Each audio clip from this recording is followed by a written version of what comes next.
mendengar dalam tanda kutip bisikan. Ya. Bisikan apa yang dimaksud? Dan apa yang disampaikan kepada Anda sehingga pada akhirnya itu yang mendorong yang bersangkutan untuk melakukan perbuatan yang sungguh-sungguh tragis? Memang kalau untuk bisikan-bisikan itu memang ada hal yang disampaikannya ke saya, terpikirkan untuk melakukan itu. Dan sebelumnya juga memang bisikan ini juga pembantu sebelum mereka pergi. Yang sempat tinggal di rumah ini? Ya, yang sempat tinggal di rumah ini juga seminggu sebelumnya kan dia merasa tidak enak di rumah ini. Tidak nyaman? Tidak nyaman. Akhirnya dia pulang. Setelah dia pulang, karena memang pembantunya juga bercerita seperti itu. Ada hawa panas, ada apa itu.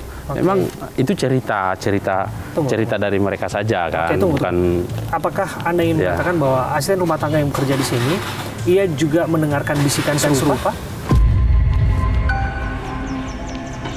Itu memang cerita mereka begitu kepada saya, tapi dalam hal ini kan itu kan susah dibuktikan. Apa yang disampaikan? Ceritakan saja. Ini dia hanya menyampaikan bahwa testimoni, memang ini kan kesaksian. Iya, kalau dari pembantunya di rumah ini kan hawanya agak panas, jadi sehingga dia tidak nyaman dalam beberapa hari sebelum kejadian. Kalau hawa panas kan bisa saja air conditioner nyalakan. Iya, tapi hanya perasaan. Atau menyaksikan hal-hal yang dipercaya sebagai hal-hal gaib misalnya. Apakah itu pernah disaksikan atau pernah disampaikan? Disampaikannya memang dia merasa hawa-hawanya tidak enak aja. Dan Anda mencurigai ya ada hal yang Anda lihat di sana dari pihak asisten rumah tangga yang bekerja di sini meyakini bahwa ada dalam tanda kutip alasan yang tidak bisa dijelaskan dengan nalar manusia, reason kita mengenai peristiwa di belakang ini. Ini kaitannya dengan hal-hal yang mistis, supranatural dan sebagainya. Ya, kalau secara keterangan mereka begitu. Namun kan kalau kita melihat dari yang dilakukannya itu malah kita ini seperti apa sih kejadian yang sesungguhnya? Kenapa bisa anak itu seusia dia itu bisa diduga yang berkonflik dengan hukum ini menjadi sekeji itu melakukan itu aja. Ceritakan kepada kami Bang, bisikan apa sih, bunyi tepat kalimat bisikan itu, ceritakan saja. Kalau kita kan masih gali nih sama kan sampai ke puncaknya itu bisa aja beberapa hari sebulan sebelumnya kan dia sudah merasa tertekan atau apa yang dialaminya. Ini kita masih dalami. Nanti di persidangan juga nanti akan kita ungkapkan itu semuanya. Bisikan-bisikan yang dimaksud itu. Berarti bukan hanya sekali bisikan itu. Ya, artinya kan ini kan puncaknya saja pada saat itu kan. Puncaknya aja. Nah, yang sebelum-sebelumnya itu juga kan masih kita gali semuanya. Faktor-faktor apalagi yang mempengaruhi dia untuk melakukan yang sangat dicintainya ini. Dan ya kalau kita bicara sedikit saja ya detail ya, semoga tidak mengganggu sesungguhnya kan, bahwa ia mengambil pisau di dapur, kemudian ia juga mengenakan penutup kepala ya, atau penutup wajah tepatnya ya, begitu ya. Nah, apa reason, apa alasan dibalik itu? Nah, kalau untuk yang dilakukannya ini memang masih kita dalami juga, artinya dia memang agar tidak mengenali, agar tidak dikenali oleh orang tuanya. Dia menyampaikan itu ya? Apabila nanti dia melakukan itu, dia tidak dikenali. Artinya ada alasan-alasan yang lain juga yang dia lakukan seperti itu. Kemudian juga dia berpikiran untuk melakukan skeji itu. Surat itu sudah disampaikan ke orang tuanya? Sudah disampaikan ke orang tuanya. Saya sudah bertemu dengan ibu kandungnya langsung, dan ibu kandungnya langsung sangat sedih ya. Kemudian juga orang tuanya berpesan bahwa semoga orang tuanya anaknya ini diringankanlah hukumannya.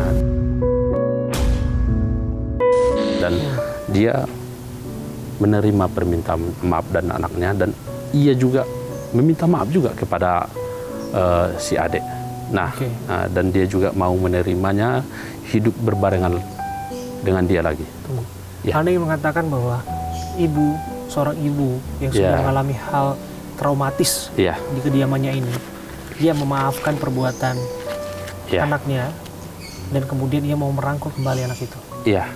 Dia mau bertemu langsung dengan si adik, kemudian dia mau masa depan si adik juga jangan terganggu dan menjadi apa yang dia cita-citakan. Itu aja. Dan ibunya kepengen anaknya ini adalah harapan satu-satunya. Ini adalah anaknya yang terakhir dari suaminya yang almarhum, dari itunya. Dan inilah satu-satunya yang akan dia perjuangkan, itu aja. Nanti pasti akan ada pertemuan itu ya? Ya, Oke, pada waktunya. Dan ya memang ya kasih ibu sepanjang masa ya. ya, Dan ya itu nggak bisa diukur tentu saja seberapa dalam dan seberapa luas kelapangan hati seorang ibu yang mampu ya, memaafkan perbuatan anaknya yang tentu saja sudah dianggap mengecewakan. Ternyata surat itu sudah direspon oleh ibunya, dan pesan seorang ibu kepada anaknya itu kita akan dengarkan. Ini doa ibu terhadap seorang anak yang saat ini sedang berhadapan dengan hukum. Ibu yang menjadi korban, tapi ibu juga yang memaafkan. Jadi saya pegang. Mama siap. Siapapun yang butuh mama untuk antar, mama siap. Karena mama pengen yang terbaik buat mama pengen yang terbaik buat. Pokoknya mama selalu ada buat. Nanti pokoknya kalau memang mama dibutuhkan, mama akan ada. Mama akan sediakan waktu apapun, badan apapun, jiwa raga mama akan kasih untuk kebaikannya. Pokoknya ingat, kita hanya mencari ridhonya Allah. Tolonglah kembali ke Allah, sayangi Allah. Allah cuma hanya Allah semata yang harus kita sayang. Dan berdoa semoga semua nanti kita dipertemukan kembali di surganya Allah ya. Mama sayang banget sama kamu, sayang. Terus, sekali lagi assalamualaikum warahmatullahi wabarakatuh ya. Jaga diri baik-baik. Itu dia pesan dari seorang ibu kepada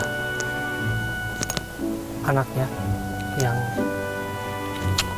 tentu ya bagaimanapun ya itu dia seorang ibu yang begitu mengasihi anaknya dalam keadaan apapun.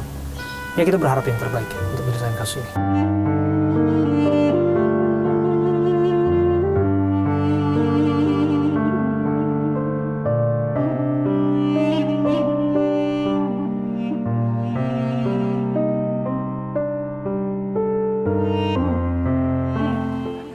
Terlalu banyak beban orang tua.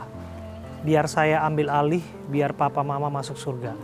Itu adalah bisikan yang didengarkan oleh sosok anak berinisial MAS, anak yang statusnya hari ini berhadapan atau berkonflik dengan hukum karena ia dengan tega menusuk ayahnya, neneknya, dan ibunya. Ibunya terluka sementara ayah dan neneknya meninggal dunia. Ini rumahnya. Saya Abraham Silaban, saya ada di sini dan melihat betapa kemudian rumah ini menjadi rumah yang menjadi sorotan di kawasan Cilandak, Jakarta Selatan. Di perumahan Taman Bona Indah, Blok B6 nomor 12.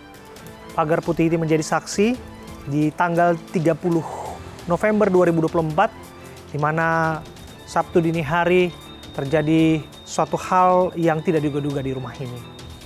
Seorang anak yang menikam kedua orang tuanya termasuk neneknya dan ibunya selamat ketika ia harus melompat dari kediamannya. Anda bisa lihat melompat dari pagar, dan di sini ini masih menjadi bekas coretan olah TKP. Ya, sempat meminta pertolongan ke tetangganya seperti ini di sini, dan sampai pada akhirnya ia tersungkur di sini dengan kondisi yang cukup mengenaskan, berlumuran darah, dan ditolong oleh tetangga di depan rumahnya. Ini memantik pertanyaan publik, apa yang menjadi motif di balik ini semua? Apa iya betul ini semata-mata bahwa bisikan gaib yang dimaksud? Karena diketahui bahwa Anak MAS adalah sosok yang sesungguhnya bisa dikatakan cerdas karena ia disebutkan akselerasi dalam sekolahnya. Saya hadir di sini untuk menunjukkan kepada Anda, ya seperti inilah kediaman rumahnya. Rumah berlantai 2, di lantai 2 disebutkan adalah tempat perkara itu dimulai, di mana ayah dan ibunya dalam keadaan tertidur ia menikamnya. Saya hadirkan informasi ini sekali lagi bukan untuk menjadi inspirasi bagi siapapun. Ini adalah peristiwa yang kita harus jadikan pelajaran bersama, menjadi suatu fenomena sosial yang barangkali apabila kita telaah secara rinci, hal ini bisa kita antisipasi siapapun di luar sana agar tidak terjadi di kemudian hari. Saya Abraham Silaban, saya ada di sini.